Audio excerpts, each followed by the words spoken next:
Western Conference Podcast, your boy Big Body Cisco here, live, brought to you by Dos Caras Tequila. And I got a special guest in the building. I got my brother Manu. I'm gonna let him introduce himself to you guys. How you doing, Manu? Man, I'm blessed, man. Grateful to have the opportunity to just talk with you, chop it up with you, connect heart to heart. Just been looking forward to this, man. This has been, whether we knew this or not, this has been a long time coming. Long time. And when I say long time coming, we've been talking on Zoom calls. You know, you out of Atlanta. Yes. But introduce yourself to the people for the Western Conference Podcast. Yeah, for sure. Manu Muasau.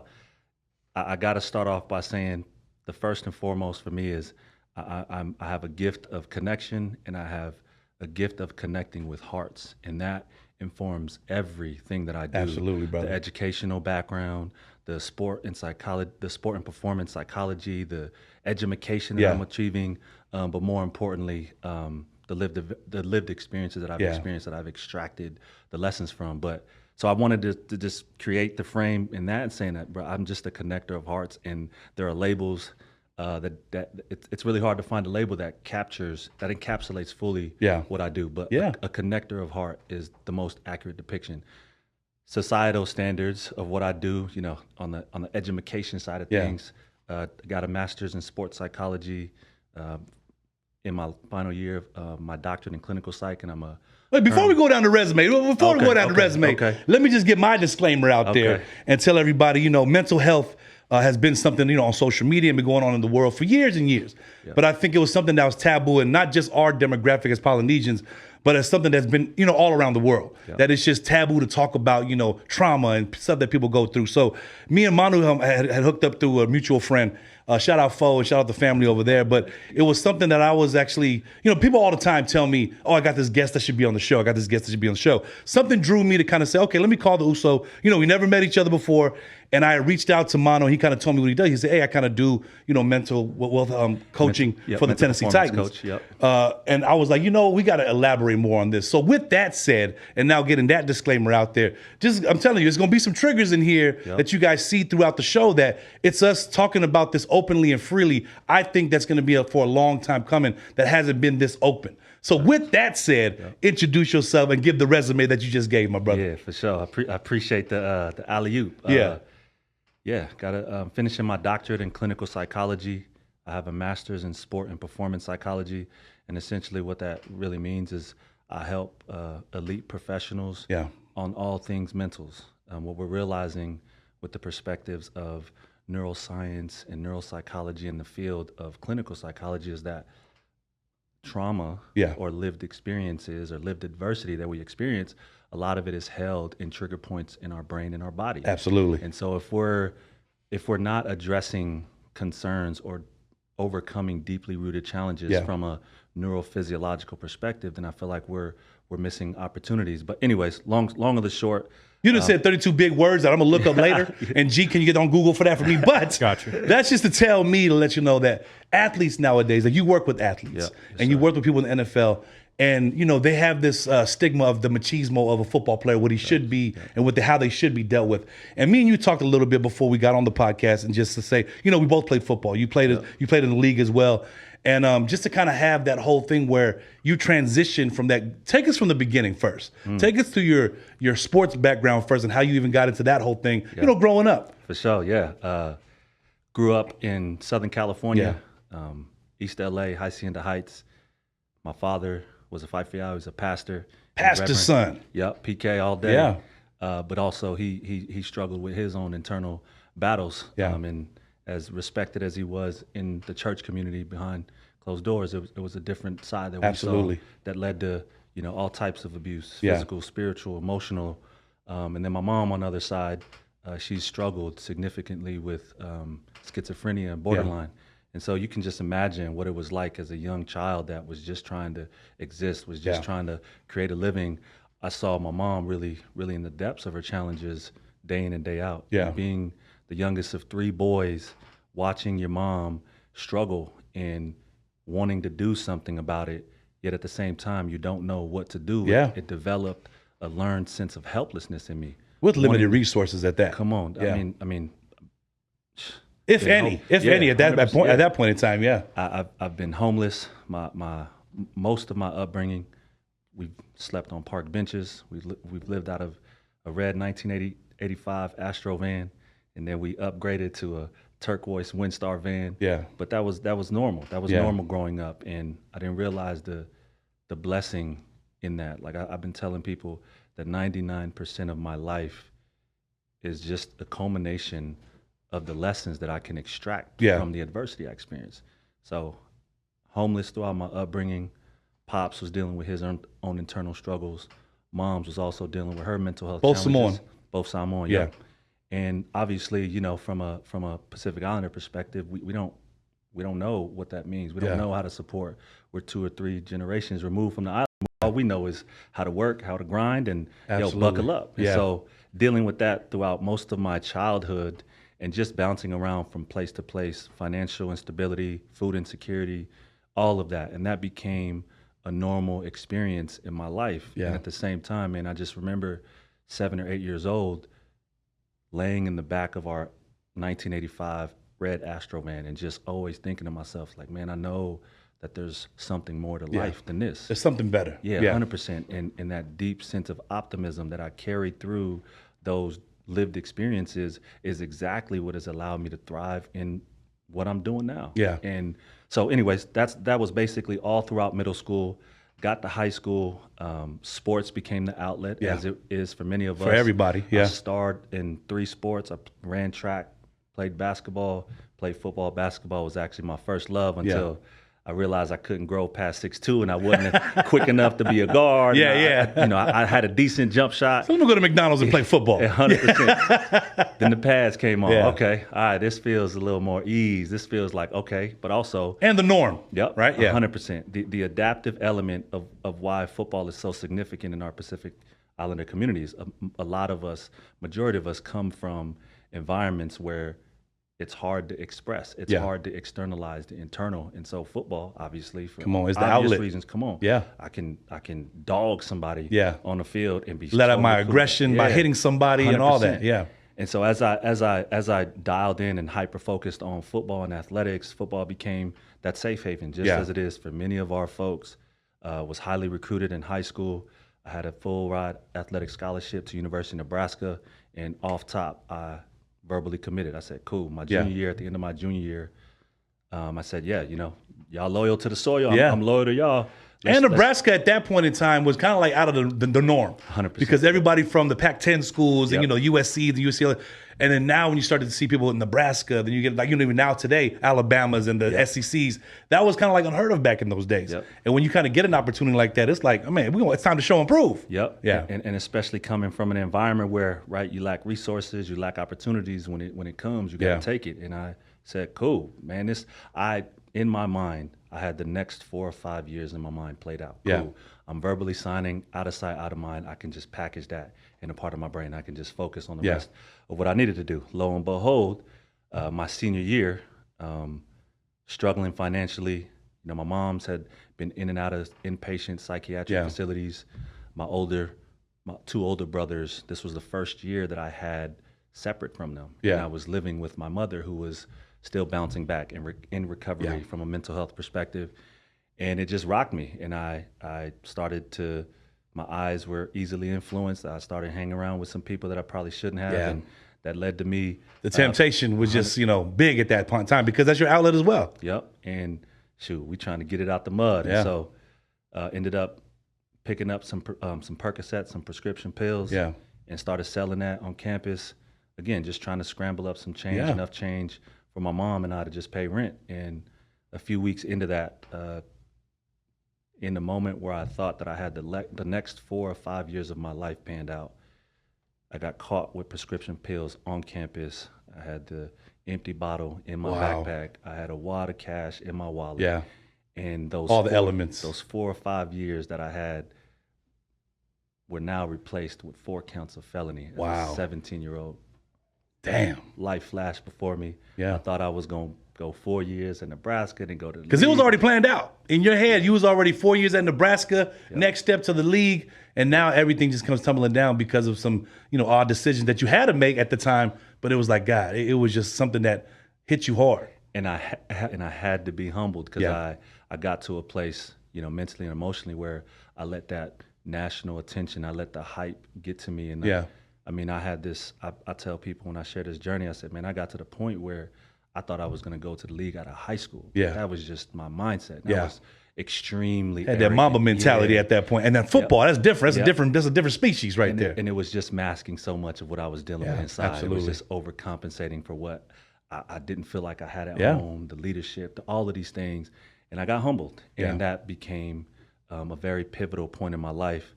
As I'm thinking about this too, I want to reverse back to when I was 13 years old. This was the most defining moment in my life. And it was the day that my father passed away. It was on September 17th, 2003. Remember it to this day. Vividly. Yep. At that point in time, my older brother and I were living in a group home for troubled teenagers. Wow. My oldest brother was expected to do a long bid for a strong arm robbery case. My mom's was homeless and just, again, struggling with her condition. And that was also the day that I found out that my pops passed. And so as a 13-year-old, you can imagine. That's a lot. Like, when I say, man, we were at the bottom of the barrel, we were at the outside of the bottom of the barrel. Yeah. And it was at that moment, I remember vividly, my older brother and I, we were sitting outside on a wooden bench after we got the news that my pops had passed. And we just cried in each other's arms. Yeah. We comforted one another. We just let it all out. Because the thing about crying, too, what I'm realizing is crying is actually just your body's way of releasing pent-up energy. Yeah, absolutely. And obviously in our communities, we view crying as weakness. Yeah. We view it as like being less than. Nah, that's literally just your brain and body trying to release something that we're holding on Release to. the trauma, release whatever you're going through at that point in time. Exactly. And so right there on that wooden bench, right outside the group home, Mary's Mission to be exact, in Sierra Vista, Arizona, my brother and I just cried in each other's arm. We comforted one another. And it was the pivotal moment afterwards that defines who I am today. Yeah. Looked at each other in the eyes and said, at that point, considered the black sheep of both of my families due to my father's reputation and my mother's reputation. And I was like, bro, there's literally no way to go but up. Literally it's sink or swim at that point. 100%. And that was when the focus shifted to athletics. That's when everything took off athletically. Football became the safe haven. It became where the opportunities came from. And when I thought that I was going to go and play at University of Nebraska, and that was replaced with these 4 counts of felony, I was humbled quick, and I ended up going the junior college route. But it ended up being a blessing in disguise because my older brother was already at that community college.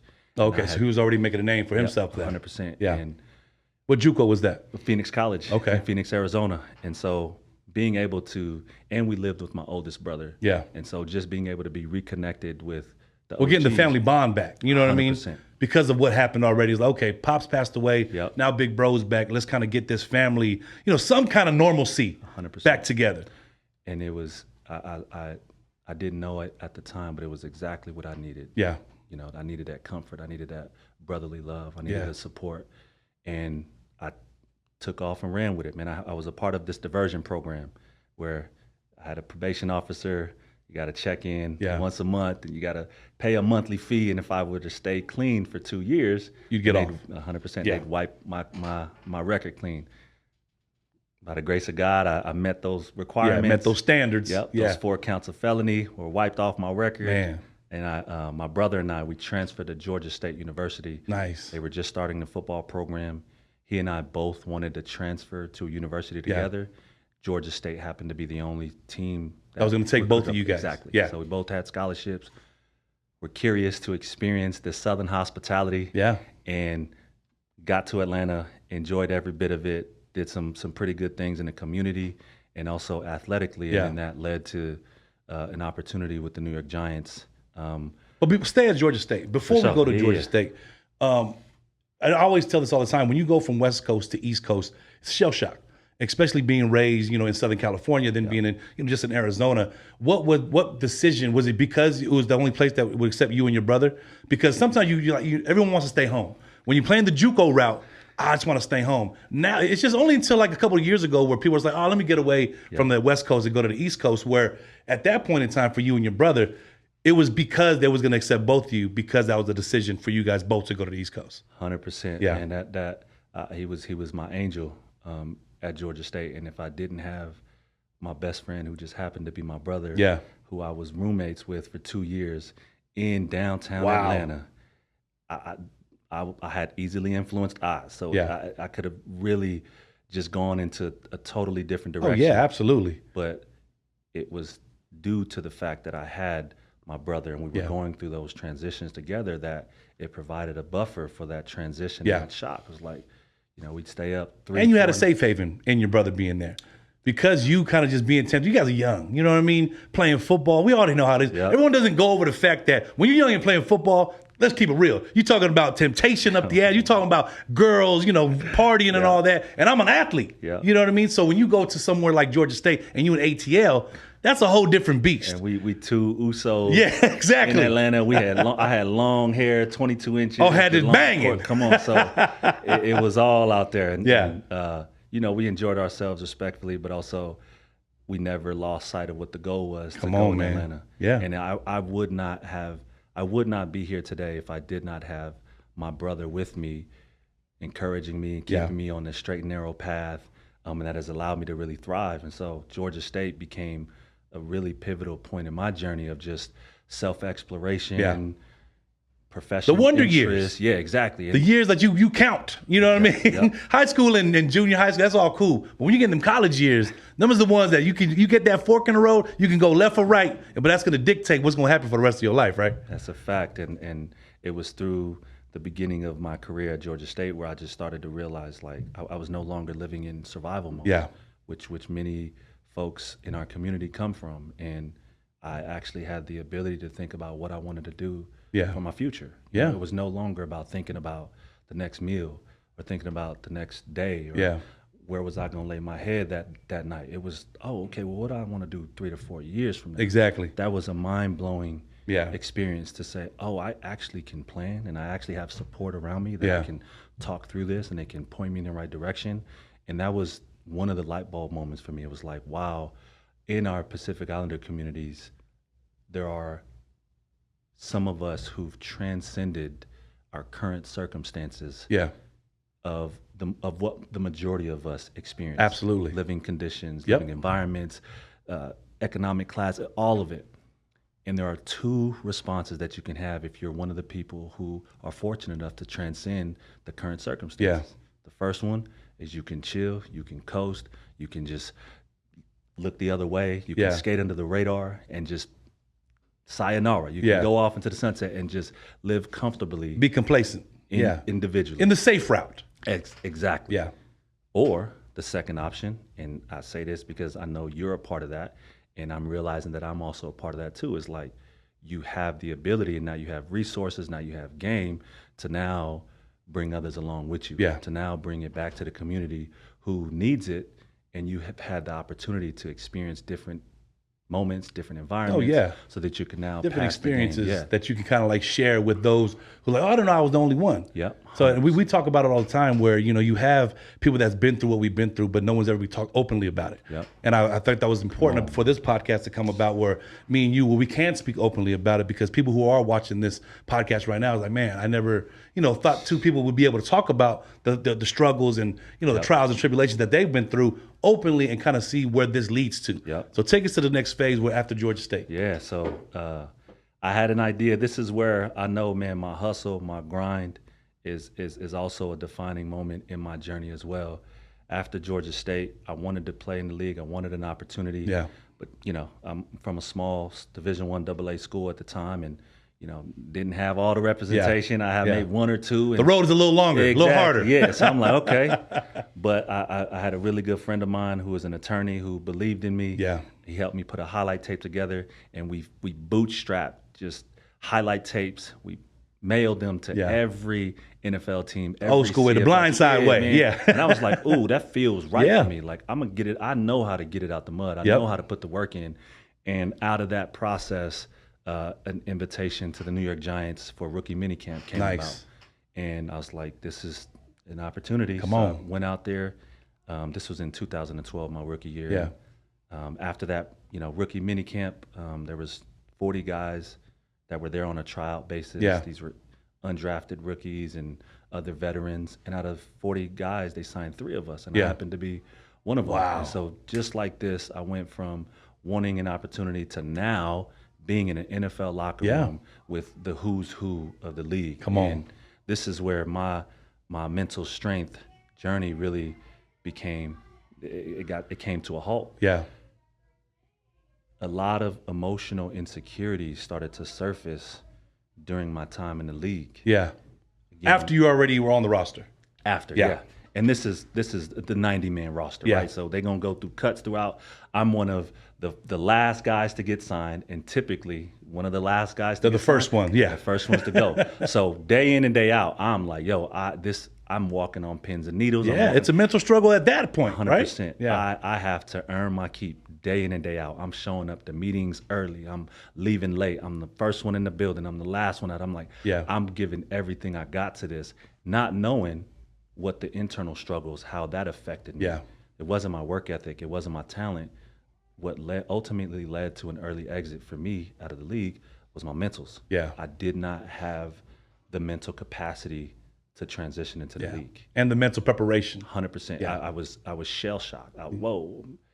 And I'm a gregarious dude. I'm always chopping it up with everyone. My number one strength is that I'm an includer. Yeah. So every time I'm around people, including everybody. Come on now. I'm gonna go and chop it up with the expert janitorial person over there. I'm gonna chop it up with whoever I don't know in the room, because I know what it's like to feel on the opposite side of that. Yeah, and be from the outside looking in, like, I wish I could join that conversation. 100%. Yeah. So having that experience propelled me to always be more inclusive in people who may be feeling a sense of isolation. Yeah. So anyways, while I'm going through the midst of my internal challenges, I realized that it was affecting how I was showing up on the field. Yeah. I wasn't as instinctive. I wasn't trusting my gut. So it was affecting your play. 100%. Yeah. This is exactly what led me decision to what I'm doing making, now. Being crisp on that field, decision making and all that. I'm so overwhelmed in my brain and my body that I'm just out of mind when I'm out there. And I'm just totally different part of me that I was struggling with. We're in the cafeteria one day, and it's just me, and it's an empty caf, and there's a black woman sitting all the way in the back that's sitting by herself. I'm always trying to connect. I'm always trying to connect with hearts. I see her. I walk all the way over there, and I say, hey, how you doing? My name is, I went by Jake at the time. Yeah. My middle name, now Manu. Yeah. But I walked up to her, and I said, hey, how you doing? I'm so-and-so, I'm incoming rookie, this and that. Yeah. And she's like, oh, how you doing? My name is Dr. Denise Johnson. Nice to meet you. I said, she told me what she did. I'm the team psychologist. Yeah. Wow. Doc, when's your next availability, man? Exactly. You who I was looking for. Yeah, there's a lot. I didn't know that, right? Yeah. I'm just trying to be me. And you don't even know that's available to you at that point. 100%. Right? Come on. No idea. I'm just going to meet somebody, meet a stranger, and trying to make them feel included. See how God be working? Come on. Only to find out that she was exactly who I needed to see during that time. Doc, there's a lot going on up here. Can you help me make sense of this? Cool. We jumped into a session. Over the next month, I met with Dr. Denise Johnson for 3 or 4 times, and we might have discussed, aspects of spirituality. Yeah. Talked about some mindfulness. The most important thing about those sessions for me was that it was the very first time in my life that somebody listened to you. That somebody listened to me. And every week, I had a scheduled 50 minute to an hour long session where the only core element of that session was to figure out how to help make sense of what I was going through internally. And I can gain insight, I can gain wisdom, I can gain perspective from somebody who's trained to listen, who's trained to acknowledge, who's trained to help me make sense of what's going on internally. And it was also the moment, I say this all the time, in a full circle God moment for me. It was the light bulb moment for me that I knew exactly what I wanted to do with my career. Because I was like, I know I'm not the only one struggling. Man. I know I'm dealing with. Just imagine how many players went through that and didn't have that interaction with somebody like a psychologist, and how they fall through the cracks. And we see it all the time. You see people that play minor league football and arena football, that if they had that person to talk to, they might have went to that next step. And that's why when you talking about your experience where you fell through the crack because of mental health and all that, well, come on, man. That was a gift from God for you to run into Dr. Denise. 100%. Yeah. I stumbled upon her. Yeah. And it was at that point that I knew, man, I know I'm not the only one in this locker room, but I know there's so many locker rooms around this sport and every sport that are struggling in silence. And that birthed my purpose, my God-given purpose that I am fortunate to say that I'm serving in right now. And I said, it doesn't matter if I'm playing this sport for another day or another decade. I know exactly what I'm doing. Because you kind of knew at that point in time, like you were struggling with playing on the field. And now that you kind of had this interaction with the doc and just say, wait, I can actually tell what my struggles and trauma has been through, where, you know, like we talk about it all the time, in our Polynesian demographic and any demographic, we don't get to talk about what we've been through, how we grew up and what struggles we came, because at that point in time, we don't feel like nobody cares, right? Yep. Then when you actually sit down with somebody like a psychologist or somebody that's there for mental health, you actually sit there and kind of say, man, this is all I really needed to do to get this part of me out. And now you kind of just taking on to that. We're like, look, if I can feel that way, everybody that's going through that, they don't really have this resource where you just hooked up with Doc. So was that your kind of pivotal moment where saying, look, I could do this and help people that are in my position? 1,000%. Yeah. I bounced around. After that, I was cut and re-signed a couple of times over the next couple of years, bounced around the CFL for a couple of years, and then tore my Achilles tendon, complete tear. And it was at that moment I was like, okay, well, this is it. I gave it a good shot. Yeah. And were you waiting for that moment though? So like going through, you know, leaving the Giants, going through other camps, going to CFL, was there a moment saying, okay, if I get hurt, I know what my backup plan is? Not really, to be honest, Oos. I didn't. I was just so locked in on wanting to achieve this dream. Yeah, absolutely. But I think there was an unconscious aspect of it that when I tore my Achilles tendon, there was no like conscious thought. It was like, okay, now it's time to pivot. Yeah. There was no angst or deep worry about what I was going to do to transition out of football. And respectfully speaking, it is only the culmination of the support system that I had in place that served as the buffer for me to then make that transition.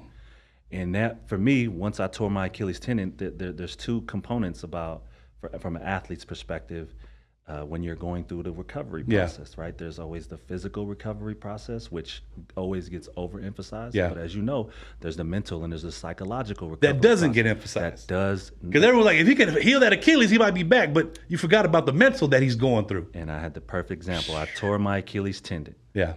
And 8 months later, my PT was saying, hey, you're good to go. Like, all of everything is in a line. Physically. Yeah. And I said, cool. And as I'm going through training sessions or even just trying to do my physical therapy, psychologically, I hesitate. You're right. I didn't want to plant on that foot because I'm like, and this is where it's another another line through to why I do what I do, because these psychological elements that prevent us from really getting back into our bodies is essentially what I'm doing with players, coaches, professionals today. Yeah. And it's from that experience, and I've been sharing this to all of my loved ones that I get a chance to connect with their hearts. 99% of who I am today is a culmination of the lessons that I extract from the lived adversity and the lived experience. I know I mentioned that earlier, but everything, the 99%, that remaining 1% that's the relationships, that's the spirituality, that's all the other that come with it. That's the education. But the reality too is that 1% only is helping me to create parallels to point back to the 99. Yeah. You and I know, man, it is the struggle, it is the adversity. It's through that your next level comes out. Absolutely. And so in my life now, I'm looking for the adversity. Because I know that because you're hungry for the level up. 100%. You know what I mean? 100%. You're hungry for the level up because it's like, you know, you have these tools. You've been through these, and it's like, you can't wait to go level up with all this. And I tell you, if the worst thing that I'm going to experience in relationships, in life, in building out this monumental company, and now more recently in business, if the worst thing I'm going to experience is rejection, come on, I'm good. Come on. I'm good, because I've experienced that my whole life. Yeah. And God is also telling me that that's not your burden anymore. Absolutely. And I've never been more focused. I've never been more determined.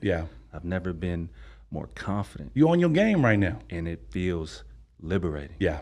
And I say that to say that there are folks in our community that this resonates with. Yes. And I'm speaking to those people specifically. Especially those watching now. Come on.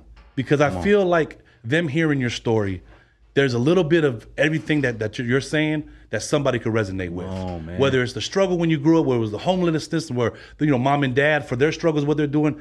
But in our demographic, it's so taboo to kind of say, it's almost embarrassing, right? Yeah. I'm not going to tell my boys that we were homeless because, you have that machismo. I can't let them know. I can't let these girls know that I'm trying to go take out on a date, that I'm living in my van. Yep. You know what I mean? So we're so instrumentated to just live that life where it's better to fake it till you make it, right? And that's people, we live off of that theory till this day.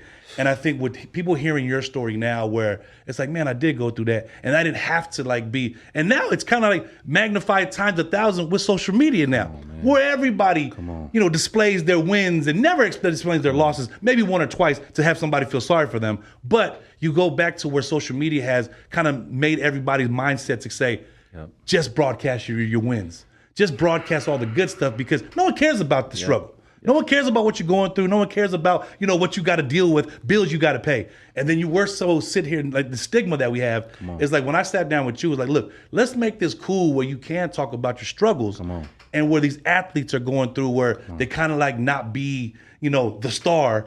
Now they're tearing Achilles. Now, and everybody knows in football, you get a major injury, you're back down, low man on the totem pole. And you said physically they're able to perform, but mentally they're still low man on the totem pole because no one's sitting there to kind of physical therapy their mental. So tell us how you took that and said, look, we're not doing the football thing no more, but there's a realm I could stay in and kind of say, let me do what I want. Talk about this business because I'm interested to see how you tell these people, how you just kind of transition being a football player to say, look, I'm going to just get these mental things with you guys as well on the same page. Man, I have to preface in saying, respectfully speaking, I am a living miracle. Yeah. And it's not out of arrogance, it's strictly out of Godfidence. Absolutely. To be able to overcome what I've overcome to get to where I'm at now and to use those scars and wounds to propel me forward in my career. It is only by the grace of God that I'm able to do that today. And for me, when I was transitioning out, Big Goose, I love sports. I wanted to figure out a way to stay connected to football, to sports in general. And I love psychology. Like I love, picking people's brains. I love to study the mind and human motivation and behavior and what triggers us and what allows us to have positive triggers. Because I think triggers usually has a negative connotation. But there are positive triggers as well. I might think about something that is fulfilling to me and it strikes me in my core, like this interaction we're having right now. Like my core is content. I'm content in my heart. So that's a positive trigger. Absolutely. And so being able to combine those two so effortlessly, again, it's only by the one that I serve that I'm able to show up in the way that I show up today. Yeah. And now I got to also mention too that going down this path ain't easy. So in my doctorate program, in order for me to get my doctorate in clinical psychology, one of the requirements is that you have to do your own therapy as a client. You have, I think in my program it's like 75 hours or 100 hours. Yeah.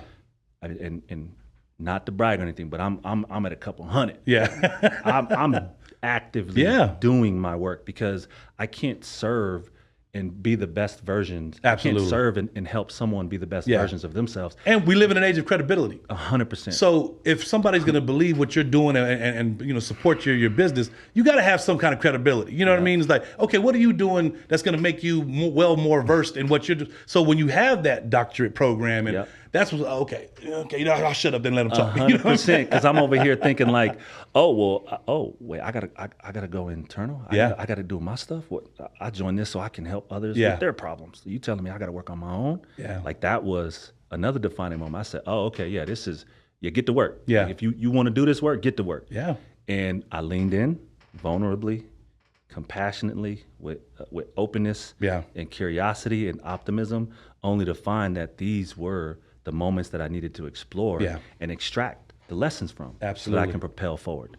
And time again, this has allowed me to, it's really been the secret. Yeah. It's really been, okay, where are the adverse moments in my life that I can extract, and realizing that at any point in our lives, we do have these challenges. Yeah. And so to be able to combine, a few different of my passions into one, and to be able to serve in the capacity that I'm serving. It's not easy, Manu. Come on, it ain't. It's not. That's why I'm glad you're here, because I don't think people understand how not easy it is. Yep. You know what I mean? Because you're also helping yourself. You're also trying to make yourself right in the same aspect, trying to help others. But you don't want to come off like, okay, let me help you when I haven't helped myself yet. Come on. You know what I mean? So that, exactly. Come on. And in our demographic and in this social media age, hypocrites, that's so thrown around so freely because he don't know what he's talking about. Yep. You know what I mean? Without even knowing your backstory. Yep. Oh, Cisco got this, he don't know what he's talking about. You know what I mean? Because you're always going to have those 3 or 4 dudes 100%. always putting you down. I don't care what demographic, what Polynesian, or wherever nationality you come from, you always are going to have those to say, he don't know what he's talking about. Yep. He thinks he knows what he's talking about. And that's why I wanted to make sure you went down every angle and aspect to kind of say, look, if you're watching this podcast, I'm not just here, and I wouldn't just have you on here just to kind of just talk your shit without knowing that you know your shit. Man, Nipsey Hussle said it best. Yeah. And I'm going to just be PG on this. Where your hoes at? Yeah. Or where your rose at? Where your backbone? Where your code at? Yeah. Where your down since Tell day 'em. one real bros at? When them stories that you telling unfold at? Where your heartbeat? Where your soul at? We got old school ways and we expose that. Ain't no guarantees, but you know that. People die every day, can't control that. King Griffey throwback, had to go left, must have popped 28 times because it's 4 left, pause. Man. Let me interpret that first phrase. Yeah. Must have popped 28 times because it's 4 left. Obviously, we know this is a semi-automatic. It's a chamber that got 32 bullets. It's a drive-by. He's spraying. Yeah. Get deep with him, Manu. He didn't realize, the first layer, he didn't realize that he shot 28 times. Yeah. He only noticed it by seeing that there were only 4 bullets left. remaining, Yeah. which implies a few different things. The first thing, I am in a protective state of survival. Yeah. Which means I am not thinking consciously. I am out of mind in this moment. The only thing that matters is surviving these next couple of minutes. So I'm out of mind. I'm not there. Yeah. I'm protecting myself. My brain and body, the number one rule for the brain and body is it's designed to protect itself. Come on, protector mode. Come on, that's one layer. Let's peel it back another one. The second piece too, what Nipsey is saying is that was the only, due to being a product of his environment that many of us also come from, that is the only way that I learned how to externalize the pain and the hurt that I was dealing with. That was the only way that I knew how to externalize the internal. That was the only outlet. Come on. Yeah. Now let's peel the whole, let's get to the core of this. Yeah. Must have popped 28 times because there's 4 left. There's 4 remaining bullets. What Nipsey is implying is that any of those 4 bullets could have gone in any direction. Yeah. Big Goose, any of those 4 bullets could have gone at anyone. Yeah. Even myself. And what he's saying is there are times in all of our lives where we get to a point where all we want to do is give up. Yep. There's a time in our lives where for some it's in a literal sense, but for all it's figuratively, that we just want to end the pain. Absolutely. Just want to end it all. Yeah. And then boom, where your backbone, where your code at, where your down since day one real bros at, when them stories that you telling unfold at. He's saying, who are the people in your life that you don't have to safeguard your heart from? Yeah. That you are how you have been. Who are the people in your life that can help you carry the burden while you get back to homeostasis, while you get back to baseline? Because right now, I need my family. Right now, I need my support. So come on, man. Talk your shit, Manu. Come on, man. But that's real, and that's something that we can all relate to. Absolutely. No matter what phase in life we're in. But see, I'm glad you said that, because when you say people can relate to that. So if somebody was trying to like articulate that, right? Let me just kind of my own little mind thing. Sure. When someone try to articulate that and you come off and try to say it to somebody, right? They're like, you don't know what you're talking about. But Nipsey puts it in a way, in a manner that is cool to the kids to get the same message out. Come on. That this other person was just trying to do, but you wasn't trying to hear what he's talking about. Yeah. But because Nipsey's cool and because you follow him and do what he does, rest in peace to Nipsey, but it's cool the way he made it out to be. Yep. Now it's kind of like, okay, now I'm gonna look more deep into it because Nipsey made it cool. Come on. But you have these people who try to articulate that and resonate that to these kids and to these people that need to hear it, but because it's not cool, right, they'll listen to the person that makes it cool. Yep. So that's why I say when I bring you on here and kind of have people kind of like, let that kind of set in your mind for a little bit. Yep. But it's not cool until somebody cool does it. That's it. And that's why I said bringing you on here, it's not cool until somebody cool does it. Yes. That's why I'm doing what I'm doing. But you've been cool. You've been doing this. I'm the coolest nigga on the block. Yeah, for sure. So I'm just a Robin. That's it. I'm your Robin. So that's why I said when you see two people like us talk about the struggles that you went through, where it brought you to now, and how you're trying to help people now. That's what I wanted to bring you on here before, because it's all about social media and everything, celebrating victories, celebrating where it's cool to say, okay, I could put this verse up. I do a morning message every morning on my Instagram. I love it, and I do it because that helps me out. But if 3 or 4 people kind of say, hey, you know what, that kind of resonated with me. Okay, it was cool. Then you get dudes that wouldn't normally tell me in public, but they'll tell me in a DM, hey, I feel that. But it's not cool for them to tell me I feel that in front of everybody else. Right. They can't go on a comment and be like, man, Oos, I feel that. They'll go in the DMs because they don't want to feel, they don't want to feel like that dude, like they soft. Yep. And so that's why.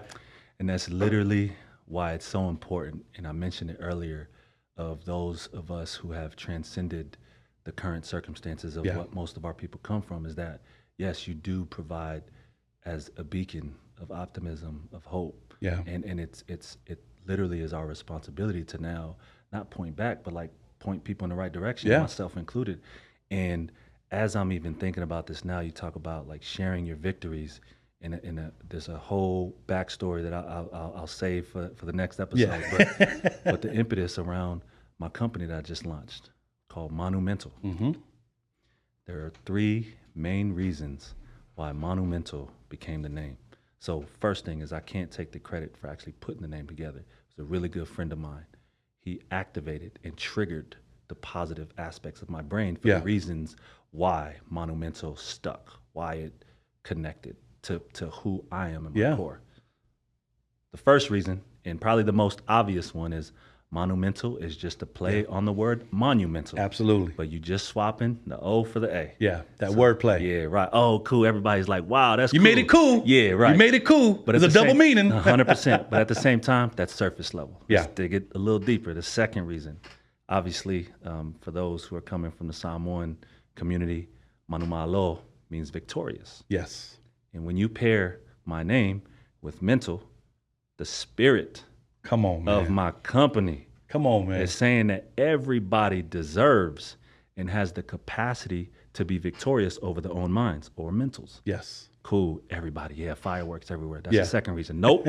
Let's get to the core of this. Go on, tell them, Manu. Let's go. Yes. The third and most important reason why I know in my heart and in my core this company is going to leave a tremendous impact on this world.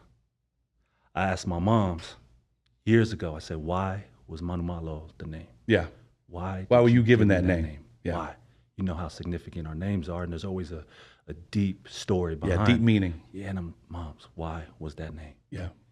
She said, son, it was the name that God gave me to give to you. Wow. And when you were born, and I held you in my arms, I looked you in the eyes, and I said, you are his child.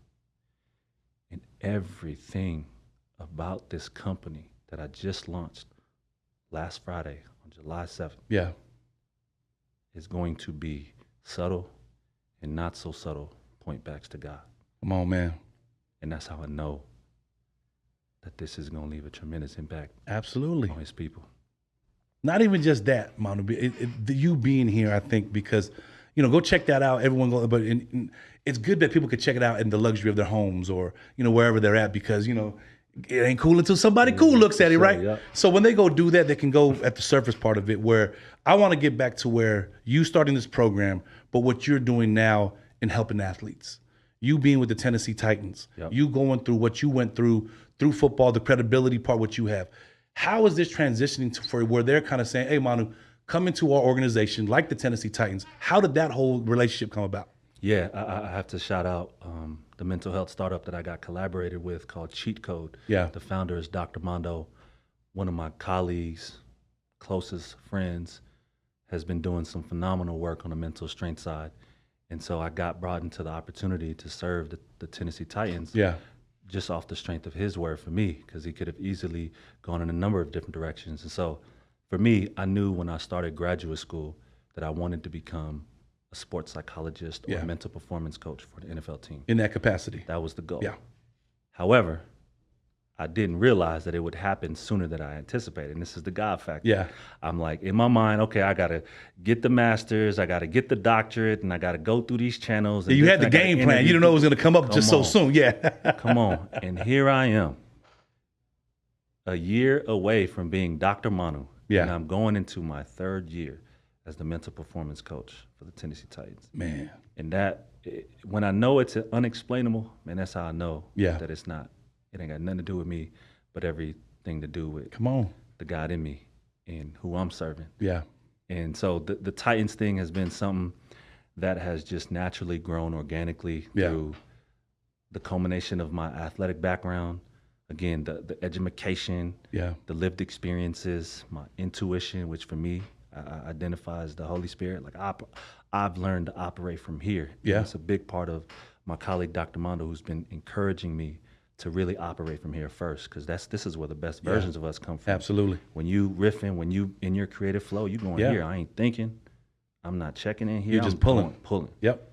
So I have developed just a lot of banked reps on how to follow that first. And it just so happens to be with, society's most elite athletes and performers and serial entrepreneurs. Yeah. As this company begins to expand. And so it's something that I'm mind blown about, but I know there's no greater feeling, Oos, and I know you can relate to this. There's no greater feeling than knowing that you're exactly where you're supposed to be. Absolutely. And I feel every bit of that. And at the same time, while I'm living the life that I have and being strategic about moves that I make, God is also saying like, oh man, this is small potato. Yeah. Like, oh, you thought you was going to chill here? Yeah, No. It's just the tip of the iceberg.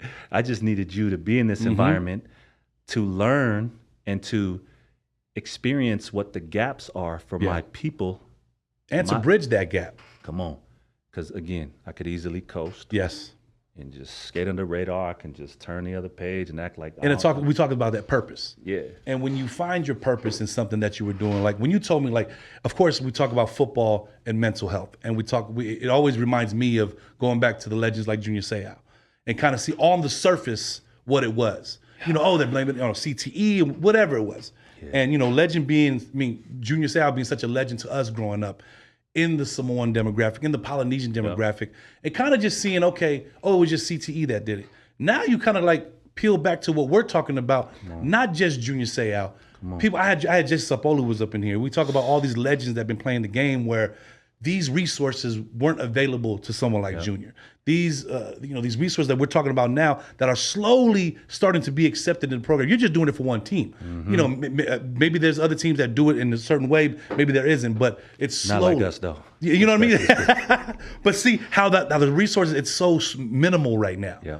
And it's such a huge game. Yeah. And I know that the NFL don't want people to know what's going on and non-disclosure agreements like that. But we take it back to our legends like Junior Seau to see him go out like that. It was crushing for me as a kid and for us loving football. When we seen that happen, he's an Oceanside legend right there.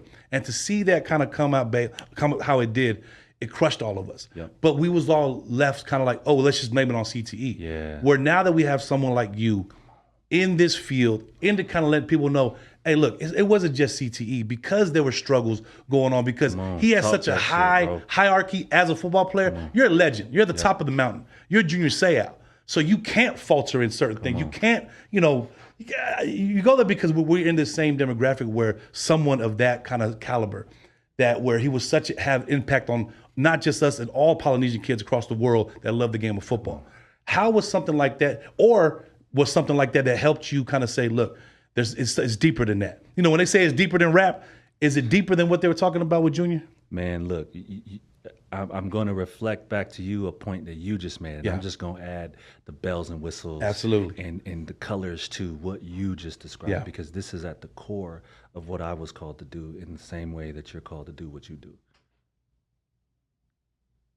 Peel back the layers, dig beneath the surface, and what you realize is that we have to be able to acknowledge our humanity. Come on. And because in our Pacific Islander communities, right, there's certain stereotypes, especially for the men in our community who play sports. It's very sport focused. It's very stereotype driven. And so if all I know about a certain population is what I see on TV, you missing who we are as a people. And that's what time and time again it comes to. And this is where, just through the work that I've been doing professionally, this is where God had dropped it on my heart to develop the nonprofit side of my company, which is going to be focused specifically on building a Pacific Islander ecosystem. Come on. Because what God dropped on me was we need to reclaim our narrative. We don't have it. Yeah. We don't. And in these positions of influence and where all of these decision makers are across industries, sports, entertainment, everything, music, law, there's nobody. Yeah. And respectfully speaking, I know there are some of our pioneers who are killing it. What I'm community saying is, activists as far facts. Like I'm honoring them and saying that they don't have enough help. Come on, there are not enough of us in those positions that can influence decisions for advocating and bringing our people on board. You and I know, man, we have excellence all in our communities. Absolutely. But the harsh reality too is the people who don't come from our communities don't realize that. And well, they're the ones dictating everything, right? 100%. They can talk. We talk about like people in position where there's not many people in position that kind of dictate what we're trying to get across, and just that we only can control what we can control in our realms. Yeah. So I don't like to speak out and speak for everybody else, but in what our realms are, we don't have the representation. I mean, and not to take away from anybody that is in that realm that way that we may miss, but it's to the fact where decision makers and just everyone talks about the AAPI, and all that stuff, which is cool. But it's like we're talking about from the grassroots where we're getting kind of deep into it. Where we have all these community leaders and community activists that are actively active in trying to further the Polynesian demographic and what they need to do. But I still, and you could call me what you want for it, I still think we're way behind everybody else that's already kind of have the programs and stuff intact. I mean, here's the thing, Big Goose, you just helped me think about this. Implicit racial biases and race-based assumptions is a part of the foundation of this country. And even at times, our own communities fall into internalized racism. What is that really? For me, it was something that I experienced. I grew up, I was not exposed to a lot of Pacific Islander excellence. Yeah.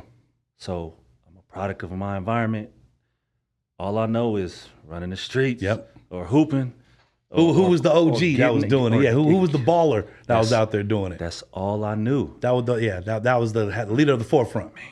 And it wasn't until I got to grad school in the Bay Area that I realized how vast our resources are, how excellent we actually are. So I had to address that in myself because I'm like, we ain't got no polys. Then I got to the Bay and I start meeting all kinds of community leaders and everything. Activists. And so I had to check myself on that. And I say that too because there is still a significant part of our community that still has that same internalized bias, internalized racism against our own communities. Yeah. And I think until we are able to really confront that, it's a rat race. And this is where tall task. Come on. Tall task. And this is where God gave me the gift of connection. Yeah. And the gift to connect with hearts. Yeah. And what he's telling me about building out the nonprofit side of this company, the Pacific Islander ecosystem, because I get worried a lot and I'm always questioning, God, you put this on my heart. How am I supposed to allow that to come to fruition? How? And then boom, a wave of calmness and peace. And all he does is tell me, he said, that's not your job. The journey in this is your faith. All I need you to do is I need you to just operate in the gift that I gave you, which is the connection. Because when you take a drone-like or a forest view of our Pacific Islander communities, I know you can attest to this as well. We have movers and shakers. Man, all over. In every aspect. industry. Yeah, come on. Sports and entertainment, law, real estate, financial literacy. Yeah. The list goes on. We have it all. And I'm like, wow, this is amazing. Yet I also see the gaps in that. Huge gaps. Because as we know, and we all have it, and I'll be the first to admit that I'm working and I'm challenging that in myself, but there's a cultural competitiveness to it, right? It's about in everything. Yeah. But you know, what village are you from? Yeah. And, you know, all these cultural elements. Not to say that that's a good or bad thing, because we're human beings and it's much more complicated than that. We ain't black and white. We actually operate more in the gray area. And at times I might be on this side, at times I might be on that. But in this element, sometimes that creates confusion in our young folks who are growing up, because all they're wondering is, well, aren't we just Samoan? Yeah. Or aren't we just Tongan? Yeah. Or Fijian? Or Guamanian? Or aren't we just Pacific Islanders? Yeah. And if we can make progress on that, and I feel like, again, people say it's a tall task, but man, I serve a God of miracles. Yeah. Come on. So what I'm sharing with you, I'm sharing my heart because God blessed me with it. That is the impetus for this Pacific Islander ecosystem that I feel like, respectfully speaking, again, it ain't arrogance, it's Godfidence, that I feel like I'm in charge of leading. Yeah. And it's aligning with people who share vision, same vision, community, values, culture, and are aligned in heart. Yeah. Because that, I don't have to do anything else. Come on, because it falls into place once all that's in place. Yeah. Our ocean is vast. Yeah. All I got to do is put it together, because we know that through that, the magic will flow. Yeah. The movers and shakers in our Pacific Islanders, the ones who were counted out in their own families, yet at the same time were able to transcend their current living circumstances. It's those people that I'm tapping into. It's those people that I'm calling out like, yo, I know I'm not the only one. I'm literally just beginning to see the gaps that people like yourself and people in every other profession have been seeing for decades. And trying to bridge at the same time. 100%. When we're trying to bridge those gaps where some gaps are bigger than others, you know, and some are easier than others. And it's just, it goes back to the rat race, you know, where it's like when you're trying to do something, it kind of just goes full circle, kind of say, okay, we had a fall up here, or we had a hiccup there, and now we got to get back on it. So until we make those gaps smaller, everybody that's doing their part, that I feel like this being a platform, like bringing you on here was something for me to kind of say, look, somebody needs to hear this story. People need to hear their story, whether it be 100 people to 1,000 people to how many people, as long as those people that watch this, either they agree to disagree. As long as they know that we as two Samoan brothers came on here and try to talk what we talk and do what we do, right? I'm laughing, Noose, and sorry to cut you off. No, you good. Because in these last few months, as I've just began to do just more forward-facing things, and, you know, quote unquote, as I began to start to introduce myself to the world, I knew I had to do it right. And it had to come from my people first, which is exactly why I'm sitting right in front of you, because I knew it had to be this way. And I'm glad you said do it right, because a lot of people could come off arrogant, can come off and just like, who is this dude? So that's why I told you when I got the phone call and they were like, oh, can you sit down with Manu? And, you know, I get phone calls all the time to have people as guests. So, and like, it's something to me, it was like, you know what? I didn't even have to reach out to you. That's right there. Bro. You know what I mean? So I didn't have to reach out. So I said, you know what? Let me reach out to you, see what it's about. You were in Atlanta and I gave you a call. And before we had even came into the studio, we had a couple of Zoom calls. Didn't know each other from nothing. And I said, oh, something made me call you because, you know, we had a mutual friend that told us to call you, shout out Fo. And she said, you got to meet this Uso Manu. He's trying to do something. I was like, all right. Everyone tells me that. You know what I mean? I already know. So when I had sat down with you and we had a couple of Zoom calls, I even told my mom. I brought my mom back from Utah to visit. And I said, hey, I'm going to do this podcast with this Uso Manu, and we're talking about mental health. And even mom was like, hey, you know, she goes, hey, tread lightly on how you do it because it can be perceived on how you guys talk about you two being know-it-alls. I said, nah, that's the reason I'm doing it, because we're not here saying we know it all. We're saying we're just playing our position, playing our part where I have the platform, I'm bringing you on to do it. Manu, you have what you got going on to explain yourself to me. Like, I could agree or disagree with what you're talking about, but I know that since our last 2 conversations, I said, hey, bro, this is something that people got to see on this podcast. Come on. Because whether it's a victory, whether it's a win on social media, whether it's a loss to other people, we had the conversation. Yep. There's not a lot of people that say they had this conversation. Yep. Whether they did, maybe they didn't see it, but I feel like, like you said, in our heart, that this was a conversation and a topic that had to be addressed. Man, there's 2 things that's coming up for me as I'm hearing you share that, Us. The first thing is how I am so effective at what I do. Yeah. The number 1 rule, ready for this, Us, is the uncertainty principle. Always. Which means I actually don't know a whole lot, but I'm willing to engage in curiosity and openness to figure that out. I got some skill set, but like uncertainty is huge, and that's in everything we do in life. And then the second piece that you just alluded to is sometimes in our communities, humility and being humble, it in some ways is such a powerful element of who we are as people. And upbringing. Come on. Absolutely. And at times, we can be humble to a fault. Yeah. In the transition or the transcending of these processes of going from high school to college, or college to professional ranks, or I was just at an event today at the Raiders Stadium, and they were doing this entrepreneur program, this 2-week program, and it's been focused. It's actually for Chamorro guy, designed by Chamorro guy named Evan Louis, who I just got connected with through NT4. He's doing some phenomenal stuff in various spaces. And this program is specifically designed for, high school age students who come from our backgrounds. Low SES, lack basic resources. And out of, I think, like 30 kids, there were a few Polynesian kids there. And, I'm just peeping game. I'm just observing. I was just there to meet. Fly on the wall. I'm just like, cool, but I'm observing. And I see, these are young Polynesian teenagers who are trying to figure it out. And they're thrusted into an environment in society that doesn't really reflect them.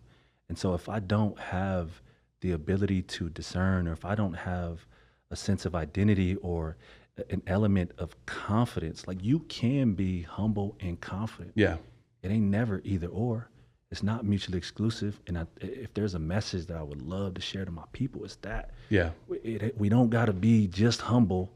Nah, we can actually be humble and confident, because the reality is in the business world that I'm starting to realize is actually the humility point, that like these soft skills that they focus, that's actually undeniable, and it's extremely invaluable. Because there's not a whole lot of that in these various spaces and industries. And so we can be both, man. We can be humble and we can be confident at the same time. And I think the more that we can empower ourselves to empower our communities to say, hey, like the humility is always going to be who we are, but it also doesn't mean you got to dim your light. No, absolutely. And I think the more we can just hype each other up, and give each other that and build confidence. each other up. You know what I mean? Because we talk about the humility thing is like, well, I always go back to social media because it's the world we live in, the age we're living in, where there's humility masks that people sometimes put on social media. It could be humility for the likes or for the gram that they say, but it's also if you live that humility in what you do in your everyday life and what you do for a living, what you do in your careers, that comes back full circle. Because I always say, don't get it twisted. We could sit here and talk about humble as life is going life. You know what I mean? I'm gonna still do my shit. I'm still gonna have my faults and my shortcomings. But we have to know as kids watching this where, there's a humble and humility side of it. But we already know that life is going life, where you can also have these temptations that you're going through, these relationships, these breakups, everything that the world throws at you. You can still kind of take it and still kind of just have somebody to kind of like, say, okay, I got a mental health issue that I think I need to be addressed. But now they see in this podcast and then, hey, let me reach out and let me go to Monumental real quick and kind of look that up and see what they're talking about, whether they let somebody know or not. But at the end of the day, I think if you use your platform for the good, we take it back to the superhero type thing. You use it for the good, it can be good and can resonate with everybody across the world, man. And it just it's a shameless plug, but myself and a Samoan psychologist by the name of Dr. Tai Fa'aleava, he's based out of Sacramento, works in a maximum prison facility. But we created a Pacific Islander Mental Health Clinicians Group, and it's a support group for Pacific Islanders who are in the mental health related field. So we got therapists, we got psychologists, we got in the mental health space. Yeah.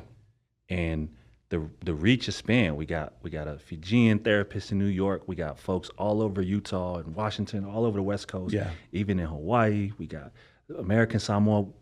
It is continuing to expand. So for the people out there who don't feel like, who do I go to? Yeah. Use the resource. Tap in. Because if I don't know who to point you to, or if I don't have the information myself, that is the impetus of why we're building this Pacific Islander mental health clinicians. We got folks in Washington. And so for those who are going to view this footage and see like, oh, I'm in Tacoma, Washington, or I'm in Salt Lake, like I'm trying to get a Pacific The resources are there, Manu. They are there. Let them know. And it is continuing to build because why? We are anchored in serving our community first. Come on, the older we get, the more we realize where helping others isn't that bad. You know, when you're young, you're like, I'm just helping myself. You know what I mean? And as you get older and you kind of live in these trials and errors that we kind of live, like you feel more better when you do help. And when they do see platforms like this and people that do watch this, there is resources. Sometimes they don't know that there's out there. I'm glad you said that because there's someone that's watching right now like, I didn't know that. And that's always something that you want to kind of bring awareness to where, you know, I appreciate you coming over here because we could talk for days. We could talk for hours. 100%. And I said, look, let's just give them this 1 hour and kind of let them dive and let them kind of like accept that what we just talked about. Because if we say too much too fast, it's gonna be like, I'll turn it off after a half hour. They act like they know what they're talking about. So I appreciate what you're doing. Make sure you guys go check out this Monumental thing, monumental.com. Yes, sir. Follow you on Instagram and everything. But man, before we get up out of here, what's your last message to the people watching the show right now? To be honest, there's a lot that we have each as individuals to go through to find our mission. And I actually been sharing this the other day. I said, or this morning possibly, I'm not on a mission, I'm on mission. There's a difference. If I'm on a mission, that implies that I'm heading to my destination, which also implies that I'm not there yet. But when you're on mission. Come on, man. Being on mission, like I'm actively walking in my purpose with purpose. And I'm just walking down the street and I'm just sharing the good news on mission. And the reflect for those who get an opportunity to have made it this far in this pod, which if you haven't, you're doing yourself a disservice. You're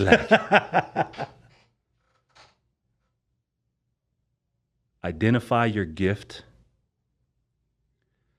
cultivate your gift, and share it. Come on, man. Manu Muasau right there, man. Peace. Western Conference Podcast. I told you this was going to be a deep one, folks. See him on the next one. Make sure you go get that monumental.com. Go follow Muasau on Instagram and all social media. And I'll see you on the next one. Brought to you by Dos Caras Tequila. See you, Western Conference Podcast. Peace.